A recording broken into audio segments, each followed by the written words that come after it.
നമസ്കാരം. ലോകത്തിലെ ഏറ്റവും ശക്തമായ 25 രാജ്യങ്ങളുടെ പട്ടിക പുറത്തിറങ്ങി. ഇന്ത്യ 3-ാം സ്ഥാനത്തെത്തി. നമുക്ക് മുന്നിൽ അമേരിക്ക, റഷ്യ. ഇത് മോദി യുഗമാണ്. രണ്ടാമത്തെ നേട്ടം GSTയുടെ പ്രതിമാസ നികുതി പിരിവ് 1.5 ലക്ഷം കോടി കവിഞ്ഞു. ഇതൊരു ചായ വിൽപ്പനക്കാരന്റെ സാമ്പത്തിക ശാസ്ത്രമാണ്. മൂന്നാമത്തെ നേട്ടം പുതിയ സോളാർ പവർ പ്ലാന്റുകൾ സ്ഥാപിക്കുന്നതിൽ അമേരിക്കയെയും ജപ്പാനെയും പിന്തള്ളിക്കൊണ്ട് ഇന്ത്യ 2-ാം സ്ഥാനത്തെത്തി. നാലാമത്തെ നേട്ടം 2017-18 സൌരോർജ്ജ ഉൽപാദനം ഇരട്ടിയായി. ചൈനയും അമേരിക്കയും അമ്പരന്നു. അഞ്ചാമത്തെ നേട്ടം ഇന്ത്യയുടെ GDP കുതിച്ചുയരുന്നത് കാണുമ്പോൾ ഇന്ത്യയുടെ GDP 8.2%, ചൈനയുടെ 6.7%, അമേരിക്കയുടേത് 4.2%. ഇപ്പോഴും പറയും, എന്തുകൊണ്ടാണ് ഇന്ത്യക്കാരനായ മോദി വിദേശത്തേക്ക് പോകുന്നത്?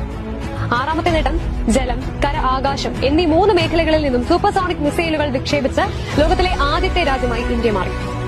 ഇത് മോദി യുഗമാണ്. ഏഴാമത്തെ നേട്ടം എന്ന് പറയുന്നത് 70 വർഷത്തിനിടയിൽ പാകിസ്ഥാൻ ദാരിദ്ര്യമായി കണ്ടിട്ടില്ല. എന്നാൽ മോദി വന്നയുടൻ തന്നെ പാകിസ്ഥാൻ ദരിദ്രമായി. വാസ്തവത്തിൽ പാകിസ്ഥാന്റെ വരുമാനത്തിന്റെ ഉറവിടം ഇന്ത്യൻ കള്ളനോട്ടുകളുടെ വ്യാപാരമായിരുന്നു. അത് നരേന്ദ്രമോദി അവസാനിപ്പിച്ചു.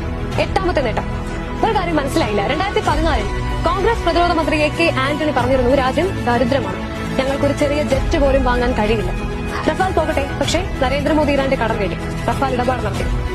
S-400 എടുക്കുന്നു. കോൺഗ്രസിന്റെ കാലത്ത് രാജ്യത്തിന്റെ പണമെല്ലാം എവിടേക്കാണ് പോയത്?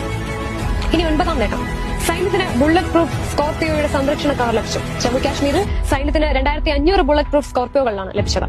10-ാം നേട്ടം ഈ 4 വർഷത്തിനുള്ളിൽ ഇന്ത്യയുടെ വികസനം അതെന്തായിരുന്നു? ഫ്രാൻസിനെ പിന്നോട്ട് തള്ളി സമ്പദ് വ്യവസ്ഥയിൽ 6-ാം സ്ഥാനത്താണ് എത്തിയത്. 11-ാം നേട്ടം ജർമ്മനിയെ പിന്നിലാക്കി വാഹന വിപണിയിൽ 4-ാം സ്ഥാനത്തെത്തി. 12-ാം നേട്ടം വൈദ്യുതി ഉൽപാദനത്തിൽ റഷ്യയെ പിന്തള്ളി 3-ാം സ്ഥാനത്തെത്തി. 13-ാം നേട്ടം ടെക്സ്റ്റൈൽ ഉൽപാദനത്തിൽ ഇറ്റലിയെ പിന്നിലാക്കി 2-ാം സ്ഥാനത്തെത്തി. 14-ാം നേട്ടം വിയറ്റ്നാമിനെ പിന്തള്ളി മൊബൈൽ ഉൽപാദനത്തിൽ 2-ാം സ്ഥാനത്തെത്തി. 15-ാം നേട്ടം സ്കെയിൽ ഉൽപാദനത്തിൽ ജപ്പാനെ പിന്നിലാക്കി 2-ാം സ്ഥാനത്തെത്തി. 16-ാം നേട്ടം ബ്രസീലിനെ പിന്നിലാക്കി പഞ്ചസാര ഉൽപാദനത്തിൽ 1-ാം സ്ഥാനത്തെത്തി. ഈ ഒരു നേട്ടങ്ങളൊക്കെ തന്നെ നമ്മൾ സ്വന്തമാക്കിയത് നരേന്ദ്രമോദി അധികാരത്തിലെത്തിയതിനു ശേഷമാണ്. അതുകൊണ്ട് തന്നെ ഇതിനെ മോദി യുഗം എന്ന് തന്നെ വിളിക്കാം.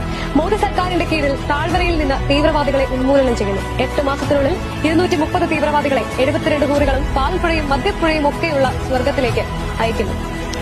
കോൺഗ്രസ് ഭരണകാലത്ത് ഭീകരത പടർത്തിയിരുന്നു. മോദി ഭരണത്തിൽ ഭീകരർക്ക് ഭീകര പ്രവർത്തനം എന്ന് ചിന്തിക്കാൻ പോലും ഭയം. ഇതാണ് മോദി